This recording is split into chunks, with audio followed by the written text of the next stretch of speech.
lava, surianda lava, surianda lava, surianda lava, surianda lava, surianda lava, surianda lava. Oh, aleluia, aleluia, aleluia, lava, surianda lava. Continua fluindo, meus irmãos. Lava, surianda lava, surianda lava, surianda lava. Oh, aleluia. Um tempo novo na sua vida. Lava, surianda lava, surianda lava. Aproveite, aproveite. Tome posse de tudo que o Senhor está fazendo nesta manhã na sua vida.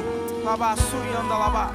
Flua, flua. Deixa o céu descer no seu interior, na sua alma, no seu coração, na sua mente, trazendo cura, trazendo libertação, trazendo transformação, aumentando o seu nível de fé nesta manhã. Lava, surianda, lava, surianda, lava, surianda, lava. Oh, aleluia, Senhor. Oh, aleluia. Ministra ao Senhor, irmão, ministra ao Senhor. Lava, surianda, lava, surianda, lava. Oh, aleluia, aleluia. Estás tremendo, Senhor.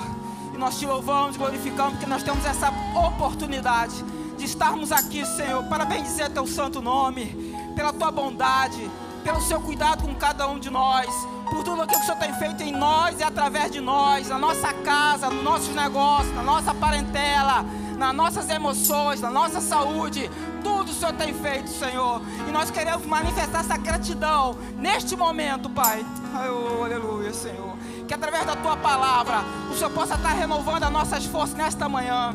Que seja uma noite de respostas, que seja um dia de resposta, que seja um dia que o Senhor venha nos transformar, nos impactar, trazendo uma palavra sobre as nossas vidas, que nos dê força, Pai, para tomarmos atitudes corretas, para tomarmos as direções corretas e vivermos o melhor de Ti, Pai. Esta é a minha oração nesta manhã, Senhor, em nome de Jesus. Os irmãos podem se sentarem, por favor. Aleluia. Tu és bom, Senhor. Estou muito feliz de estar aqui nesta manhã, com expectativa.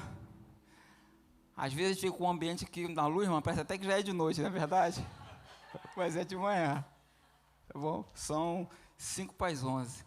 Abram suas Bíblias no livro de Romanos, capítulo 1, verso 16 e 17.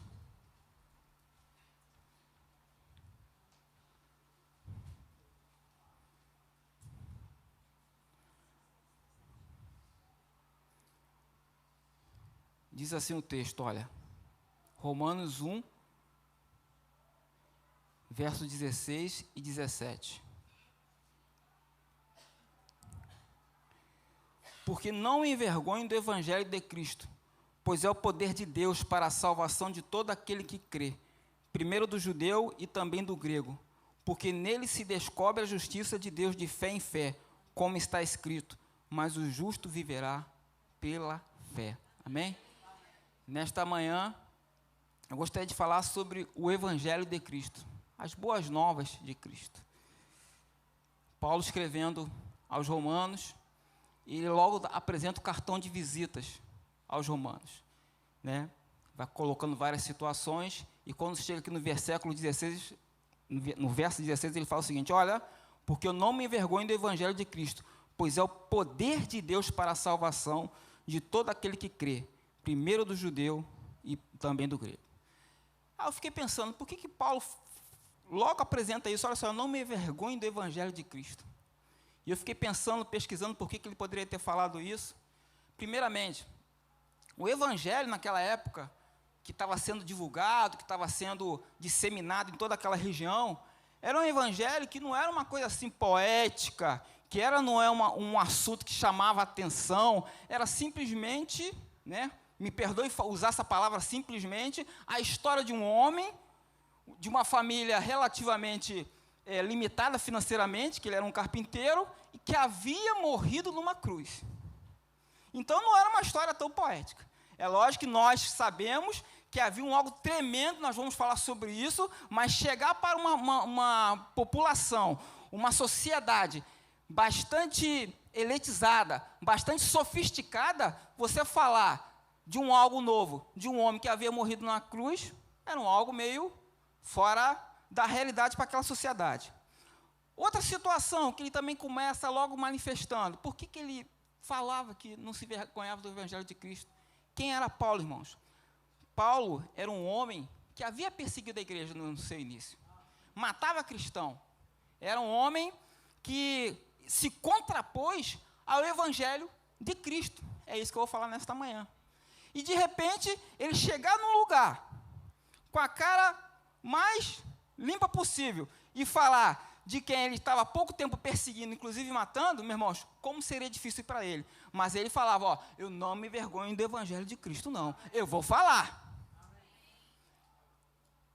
E por fim, poderia ter outros motivos também, é que a sociedade local, a romana, era uma sociedade que não dava vazão, não queria ouvir esse Evangelho. Uma sociedade elitizada, sofisticada, e era difícil a penetração dessa nova doutrina naquele povo ali. Mas ele mesmo assim, ele se coloca à disposição dos romanos e fala, eu não me envergonho do Evangelho de Cristo. E esta, irmãos, é a postura que devemos ter agora no início aqui, dessa mensagem que eu estou falando. Nós não podemos nos envergonhar do Evangelho de Cristo. Onde quer que estejamos, em qualquer situação que possamos estar, esta realidade, ela tem que ser patente aos olhos de todos aqueles que estiverem nos observando. Somos portadores, embaixadores desse Evangelho poderoso, o Evangelho de Cristo. E ele continua falando, olha só, pois é o poder de Deus para a salvação. Pois é o poder de Deus, irmãos. Se nós formos olhar essa palavra poder, no grego, ela, deixa eu pegar aqui uma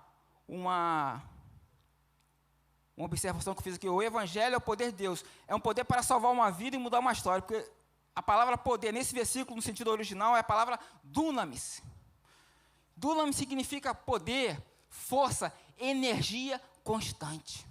Sentido de energia constante. Resumindo, irmãos, essa palavra, irmãos, ela tem um poder para transformar a vida, para transformar a história de um homem, para fazer que uma realidade seja mudada, seja transformada, e nós não podemos te abster dessa realidade e levar essa palavra para quem quer que seja. A raiz dessa palavra, dunamis, ela também nos induz a dinâmica, dinamite, ou seja, o Evangelho de Deus é uma dinamite, meu irmão, que transforma o ambiente que você está inserido. Quer seja numa cidade, quer seja numa população, quer seja no seu local de trabalho, aonde você chega com esse Evangelho, é uma dinamite. Alguma coisa vai acontecer, porque esse poder de Deus está em você. O Evangelho, irmãos, não há limitações sociais, ideológicas, não há paredes que possam impedir o crescimento do Evangelho. Você é o portador dessa verdade. Então, onde você chegar, leve essa verdade. Esse é o Evangelho de Cristo. A Bíblia diz, lá em 1 João 3, verso 8, diz o seguinte, que quem comete pecado é do diabo, porque o diabo peca desde o princípio. Mas a parte B, para isto o Filho de Deus se manifestou, para desfazer as obras do diabo. É esse Evangelho que nós estamos pregando. Que onde nós pregarmos a Cristo, nós vamos falar que Ele foi, o que Ele tem feito em nossas vidas, o que Ele tem feito à nossa volta, e as obras do diabo serão desfeitas, porque é a palavra de Deus e vai acontecer.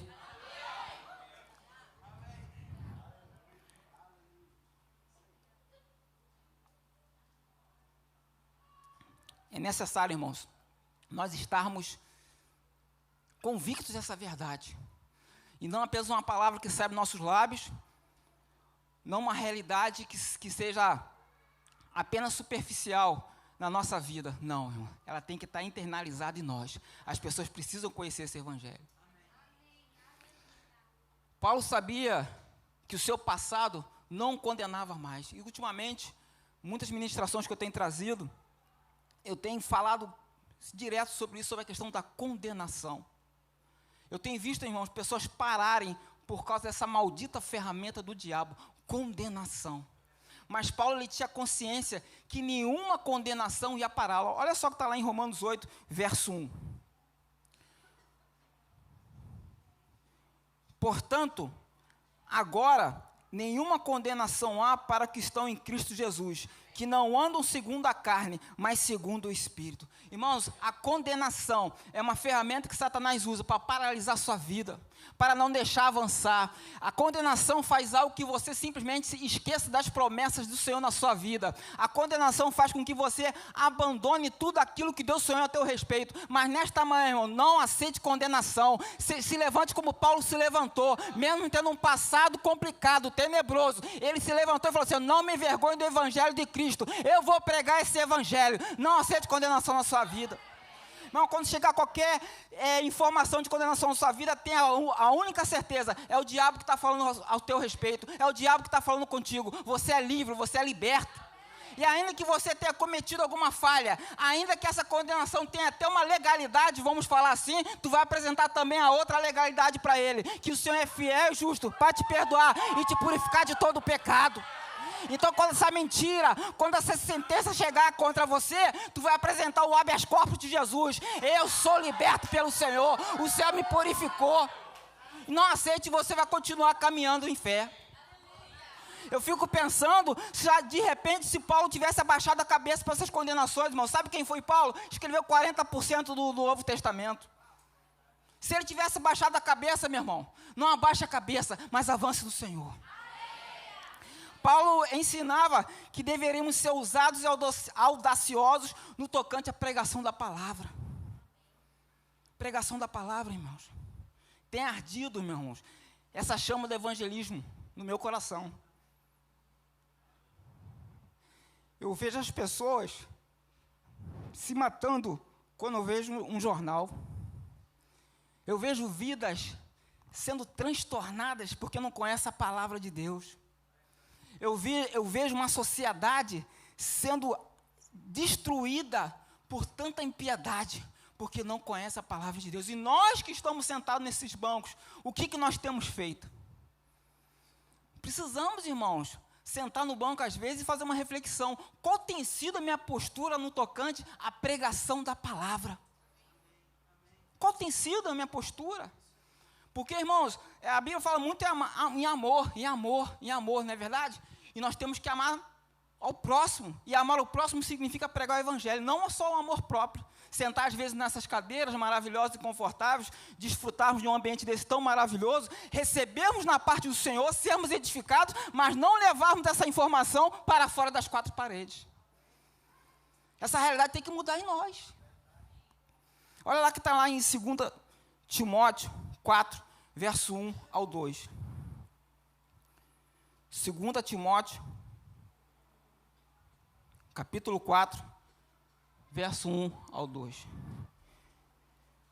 Diz assim, ó: conjuro-te, pois, diante de Deus e do Senhor Jesus Cristo, que há de julgar os vivos e os mortos, na sua vinda e no seu reino, que pregues a palavra em tempo e fora de tempo, redarguas, repreendas, exortes, com toda longanimidade e doutrina.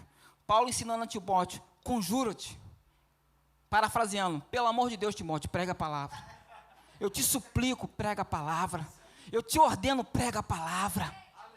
Meus irmãos, o pastor falou aqui, quando ele estava falando sobre o projeto É Bom Viver, nós somos uma igreja relevante. Nós somos uma igreja que precisamos fazer a diferença na nossa comunidade local. Quando Paulo está ensinando a Timóteo, ele está falando o seguinte: Timóteo, onde você estiver, faça com que a igreja que você está lá pregando, ensinando, pastoreando, seja uma igreja relevante. Pregue essa palavra, que através da palavra vai chegar a solução na vida das pessoas. Apresentaremos a Cristo verdadeiramente como solução para o homem. A solução do homem, irmão, não está na filosofia, na antropologia, na sociologia, na psicologia, não está. Tudo isso são ferramentas boas que nos ajudam a entendermos melhor a sociedade, mas a solução está em Jesus. Está em Jesus. Então, Paulo ensina a Timóteo: ordeno-te, te suplico. Ele faz com muita intensidade isso. Irmãos, precisamos verdadeiramente nos voltarmos para essa pregação da palavra com audácia. Não apenas quando eu estou aqui com o microfone, aqui na frente de vocês, com câmeras aqui me filmando, não, mas em qualquer lugar, numa fila de banco, numa fila de supermercado, num calçamento qualquer, aonde você estiver, você é profeta de Deus para aquela vida. Então pregue a palavra, em tempo e fora de tempo, dentro de parede e fora de parede. Pregue a palavra. pregue a palavra, sem condenação, sabendo que você vai abrir, que o Espírito vai abrir a boca, e o Espírito Santo vai te colocar as palavras certas para aquelas pessoas. Isso é viver por fé. Às vezes a gente fala tanto de fé, irmãos, eu adoro falar sobre fé. Adoro falar sobre fé. Por mim, eu falo só sobre fé. Mas fé, irmãos, não é somente fé para pagar uma conta. Fé não é somente fé para colocar a mão sobre os enfermos e ser curado. Tudo isso é fé. Mas fé também é você não ter nada para falar. E você fala assim, não, o Senhor vai me usar aqui. E eu vou trazer uma palavra para a vida dessa pessoa aqui. Aleluia, porque eu posso ser a resposta para ela. E a gente tem que ter essa visão, meus irmãos. O Evangelho é o poder de Deus para a salvação. Salvação, salvação. Essa palavra salvação no grego, ela é sozo. E eu queria trazer pelo menos 4 sinônimos dela no grego, dentro dessa palavra sozo. Uma delas é libertação, a outra é provisão, a outra é preservação, a outra é cura. Meus irmãos, resumindo, quando você aceita Jesus, meu irmão, é um pacote completo sobre a sua vida. Chega-se essa palavra salvação, com cura, com libertação, com provisão, com preservação. É isso que o Senhor faz em nossas vidas. Eu poderia até fazer uma brincadeira, irmão. Se essa igreja aqui fosse o McDonald's, você estava pegando o melhor combo que tinha. A melhor combo que tem.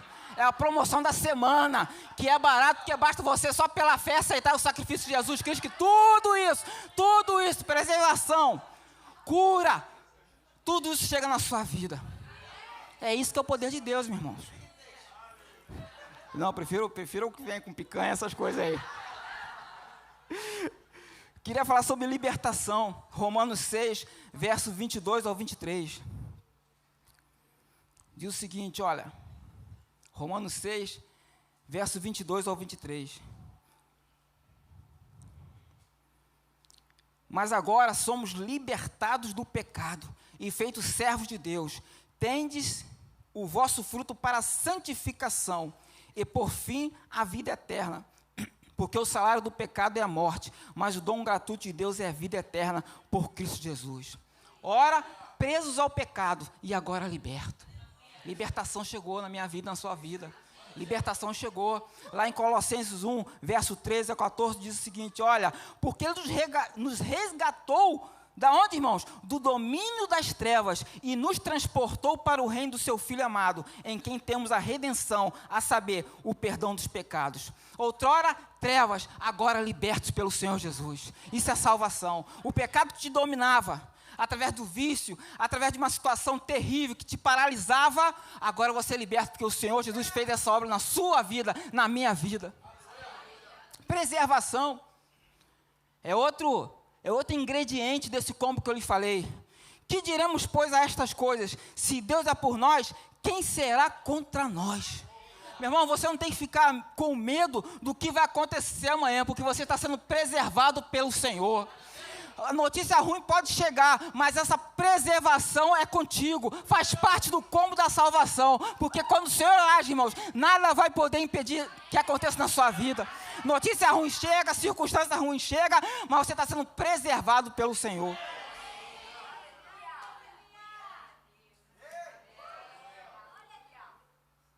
Que diremos, pois, a estas coisas? Se Deus é por nós, quem será contra nós? Pressão, irmão, está todo mundo debaixo de pressão. Se eu fosse abrir aqui, você, pastor, eu vou parar de pregar aqui, tá? Vamos abrir aqui para o momento dos testemunhos. Irmão, eu tenho certeza, irmão, que viria muito testemunhos, aquele que dos impactos para baixo, né? Mas, irmãos, você está debaixo de uma palavra, que é a palavra da salvação, e você é preservado no dia mau.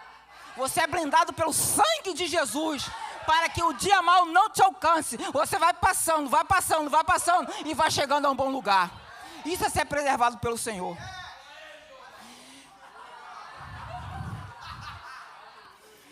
Nenhum mal te sucederá, nem praga alguma chegará à tua tenda, porque aos seus anjos dará ordem a teu respeito, para te guardar em todos os teus caminhos. Preservados pelo Senhor. Preservados pelo Senhor. Deus é contigo, meu irmão. Tu vai andando, vai caminhando, vai dar tudo certo. Por mais que você não esteja entendendo o que está acontecendo, mas no final vai dar tudo certo. cura também faz parte desse combo.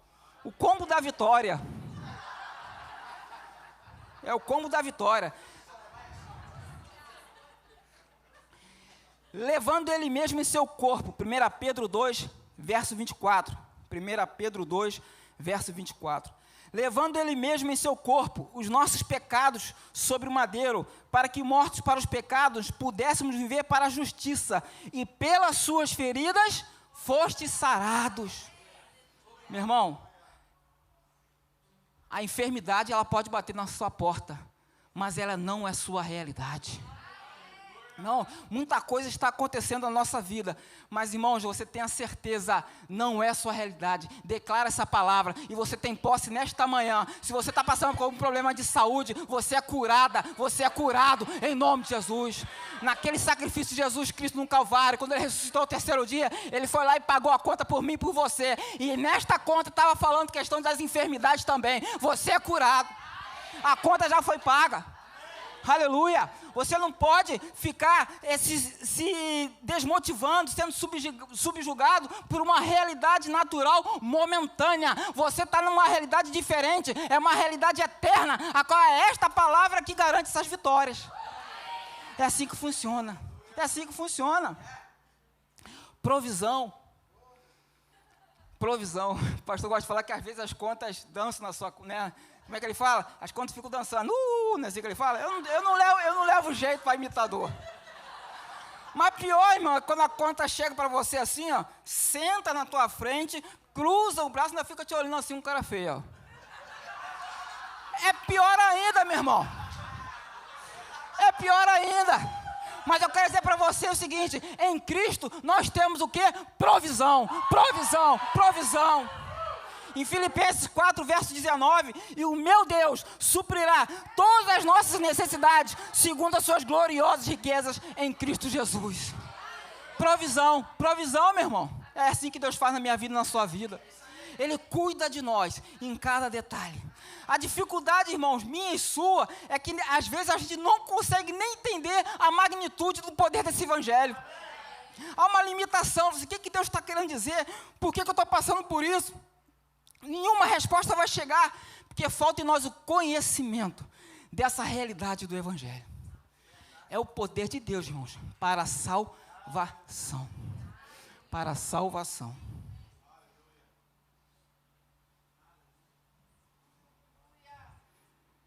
Beber uma aguinha de novo.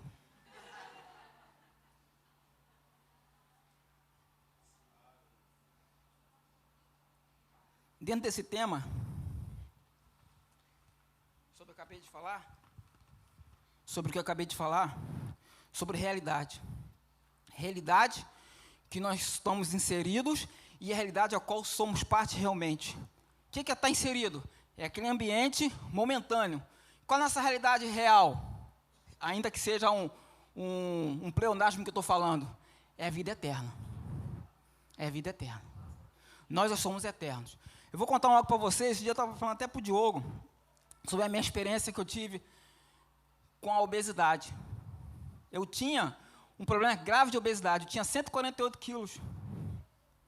E o interessante, pior do que ter 148 quilos, é você não reconhecer que tem 148 quilos. Pior. Eu me lembro, até comentei com ele, até riu na hora, que eu estava num shopping no Rio de Janeiro, chegou um cara me oferecendo aqueles folder de anúncio de loja para roupas para obesos. E eu fiquei chateado com o cara. Por quê? Eu não me achava gordo. 148 quilos, irmãos. 1,81 m que eu tenho. E foram passando os anos, quando alguém falava para mim, eu pensava que estava me ofendendo. Moral da história, vou encurtar a situação. Fui fazer a cirurgia.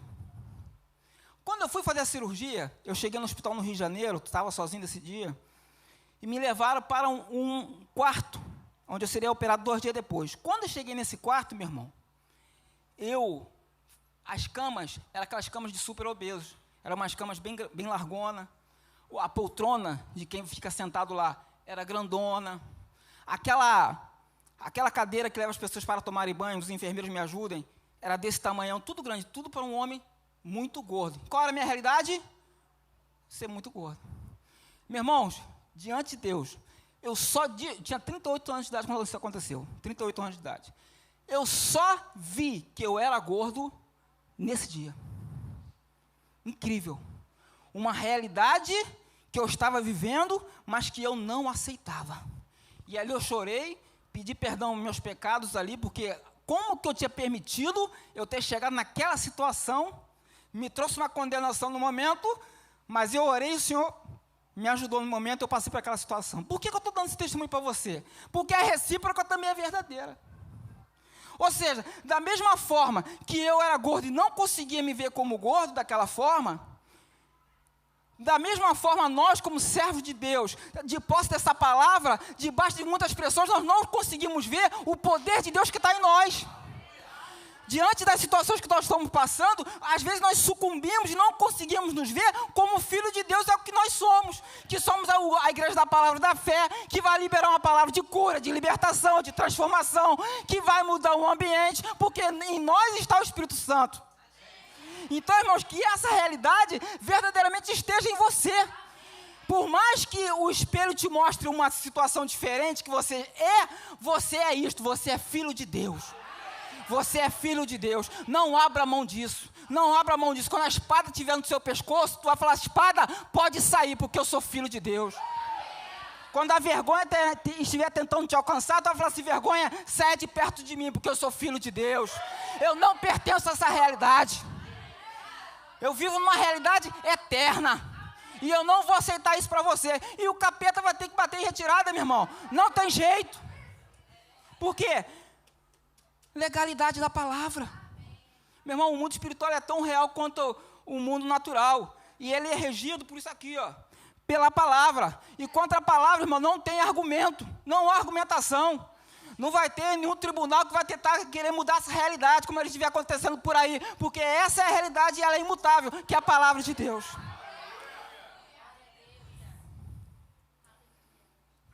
Continuando. E no verso 17, diz o seguinte, porque nele se descobre a justiça de Deus de fé em fé, como está escrito, mas o justo viverá pela fé. Justiça de Deus. Irmãos, esse versículo é tão importante que tem um fundo histórico nesse versículo.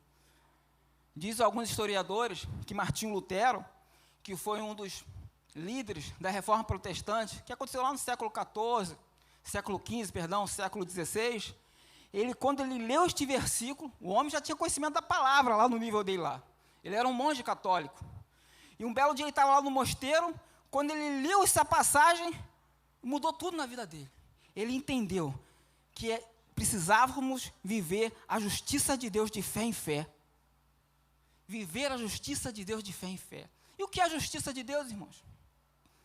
Justiça de Deus é o seguinte, meu irmão, tu que pisou aqui no meu calo, Jeová vai arrancar tua língua. Não, meu irmão. Isso não é justiça de Deus, não.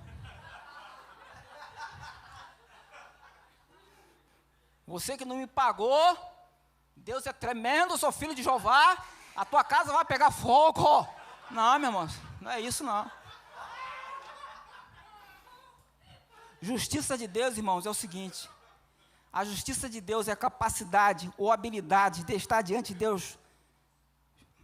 A justiça de Deus é a capacidade ou habilidade de estar diante de Deus sem medo, culpa, complexo de inferioridade ou condenação, chamando de Pai como se o pecado jamais tivesse existido antes.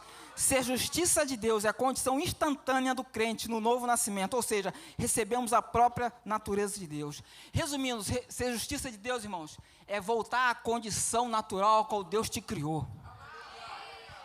Voltar à condição original, melhor falando. Porque o homem foi feito para ter intimidade com o Senhor. O homem foi feito para ter uma tremenda intimidade com o Senhor, de forma que tudo que ele estava envolvido, ele dominava. Havia domínio no homem. Havia intrepidez, havia coragem. Esse relacionamento, a Bíblia fala que Deus ia visitar Adão na viração da tarde. Eu fico pensando, tu já pensou, irmão, você tem uma intimidade tão grande que se chegasse Deus lá 5 horas da tarde na sua casa, você disse, Tony, eu venho aqui para comer um bolinho de milho com você e tomar um café? Isso é intimidade com o Senhor. Mas tudo isso, meus irmãos, foi quebrado. Ele chegava, ele dava nome aos animais, ele tinha um domínio total, completo da situação. Por quê? O homem foi feito para isso. Ele tinha acesso à vida eterna, intimidade com o Senhor. Doença não o alcançava. O homem foi criado para isso. Porém, por um ato de desobediência, tudo isso foi ceifado da vida dele. Um ato de desobediência. Mas da mesma forma que por um ato de desobediência tudo isso foi ceifado, por um ato de obediência de Cristo na cruz do Calvário, que sofreu por meu e o seu pecado, ele foi lá na cruz, morreu, ao terceiro dia ressuscitou, para nos resgatar dessa situação e nos colocar na posição original, que nós nunca deveríamos ter saído. É por isso que o homem, ele não pode andar com vergonha, porque a vergonha já está na cruz do Calvário. É por isso que o homem não pode andar com temor, e sim crendo que o Senhor é com ele, e que ele vai vencer todo e qualquer desafio.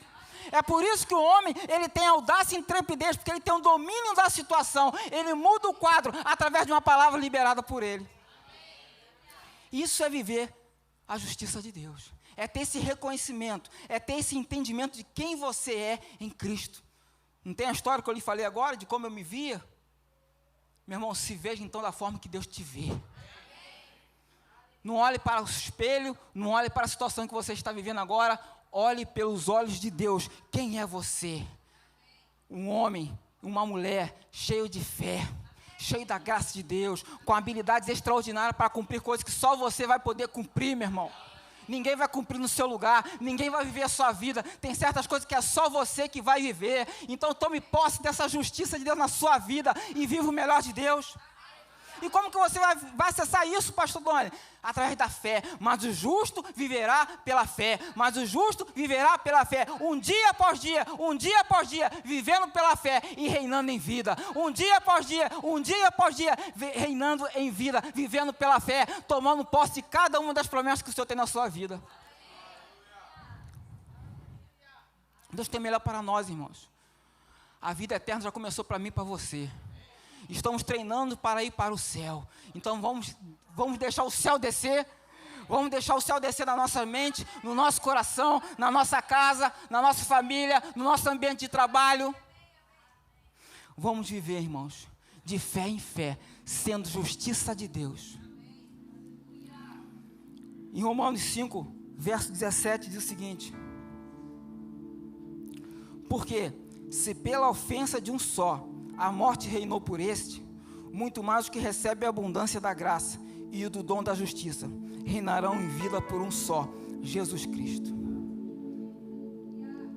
Não abra mão, irmãos, de tudo aquilo que o Senhor já fez por mim e por você. Não volte atrás.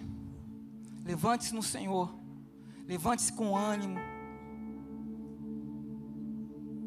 O Senhor, quando Ele enviou o seu Filho Jesus Cristo para que morresse na cruz, que nos restaurasse a posição original, Ele pensava em mim e em você. Pensava neste momento, nesta manhã, para que você pudesse desfrutar tudo aquilo que já estava preparado para você. A separação de Deus não é do agrado dele. Você está longe dele, não é do agrado dele. Se você está aqui numa situação aonde você se sente distante de Deus, ou você por consciência está distante de Deus por causa de alguma culpa, vergonha, se levante nesta manhã. Volte para o Senhor. Não abra mão daquilo que o Senhor já fez por mim e por você. Ele quer ter intimidade contigo. Ele quer se mover através de você. Ele quer ter a alegria de poder ver a sua alegria. Se eu posso falar dessa forma, eu tenho certeza que vocês me entendem. Irmão, Deus tem o melhor para mim e para você. É necessário nós vivermos um tempo novo, de audácia, de intrepidez, internalizando essa palavra, mas liberando ela com a mesma potência que está dentro de nós. Sendo verdadeiramente dinamite do Senhor em qualquer ambiente.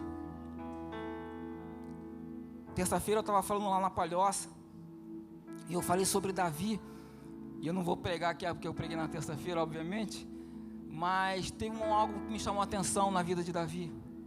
Davi era um homem que já tinha sido ungido rei, e tinha passado por vários processos, foi perseguido pelo rei que ele defendia, que ele ajudava, passou por várias situações, até no momento que era tanta notícia ruim para ele, que ele foi para uma caverna, a chamada Caverna de Adulão. E ele ficou ali, eu creio que ele queria ter um momento com ele só. Ele desligou o WhatsApp, não queria mais ver Facebook, tirou o telefone da tomada. Só que tem, irmãos, 400 pessoas foram até ele. E só a gente alto astral. Só o filé. Os endividados, os amargurados, os desesperançados, tudo isso foi para lá. Eu fico pensando, o que deve ter passado pela cabeça de Davi? Olhou para si próprio, olhou para o entorno, falou: rapaz, desse jeito não dá não. E ele, irmãos, de uma forma ou de outra, ele já tinha acesso a essa realidade aqui. Ele não vivia plenamente, mas ele conseguiu acessar alguma coisa disso aqui. E ele simplesmente começou a mudar o ambiente à volta dele. Meus irmãos, onde você está envolvido, você tem essa capacidade de mudar essa realidade, segundo o poder que opera na sua vida de Jesus. Então, não importa a realidade que você está vivendo, é a famosa história: você não sabe o que eu estou passando, você não sabe a dificuldade que eu estou passando. Realmente eu não sei,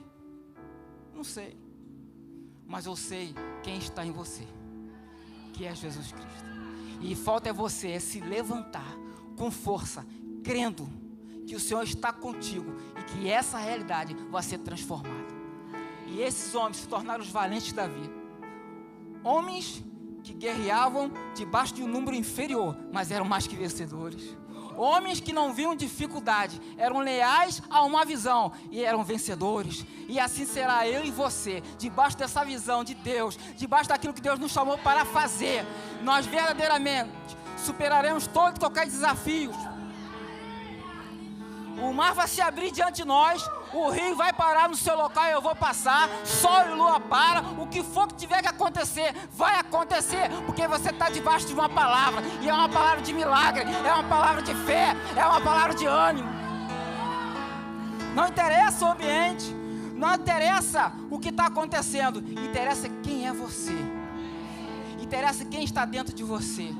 Não interessa o desafio, mas interessa que Deus te dá capacidade para superar toda e qualquer dificuldade. Somos relevantes, sim, mas também somos triunfantes.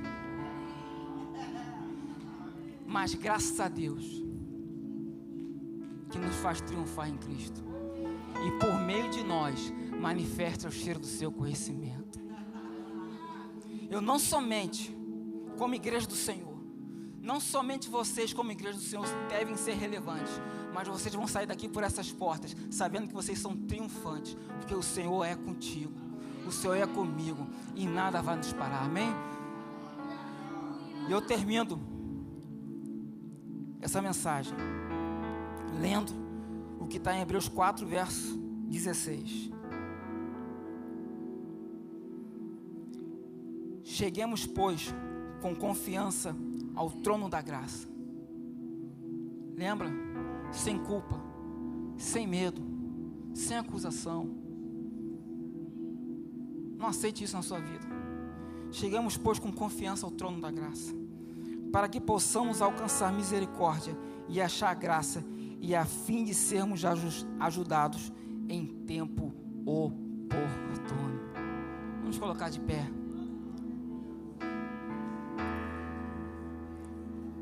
Há uma palavra de vitória para a sua vida. Há uma palavra de bênção, de extraordinário, do sobrenatural na sua vida. Não abra mão. Carregue esse evangelho de Cristo onde quer que você esteja. Seja um baluarte do reino, onde você estiver. O Senhor quer nos usar. Chegou o tempo, irmãos, de nós sairmos por essas 4 paredes aí, sendo verdadeiramente uma dinamite do Senhor. Em todo e qualquer ambiente. Nas mais baixas camadas sociais, nós estaremos lá. Nas mais altas camadas sociais, nós estaremos lá. Eu quero ter a oportunidade de pregar não somente para o presidente da República, mas também para aquele desvalido que está na calçada, precisando de 50 centavos. Eu vou levar a palavra para aquela pessoa. E que você tenha esse mesmo sentimento, de que você é a resposta de Deus para as pessoas, amém? Eu quero perguntar, antes de passar para o pastor André, se alguma pessoa que já teve essa intimidade com o Senhor, interessante, você que já desfrutou disso, e por um motivo ou outro, se desviou dos caminhos do Senhor, que você possa, hoje, voltar para os caminhos do Senhor. Tudo isso está disponível para você. A salvação está disponível para você. O caminho que você está vivendo neste momento não te pertence. Não te pertence. Isso aí é um atalho de Satanás que vai te levar a uma destruição. Me perdoe de ser tão direto assim, mas eu preciso falar uma realidade para você. Volte para os caminhos do Senhor.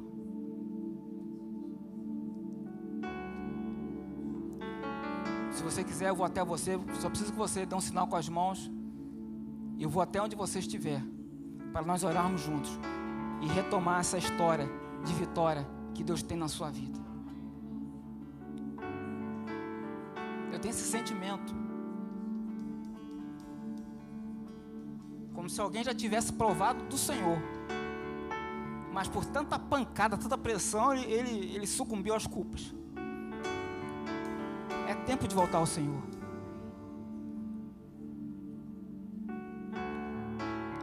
Eu vou passar aqui para o pastor André.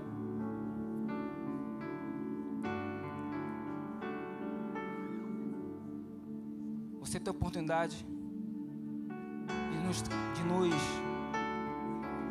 de vir até nós, para nós estarmos orando por você.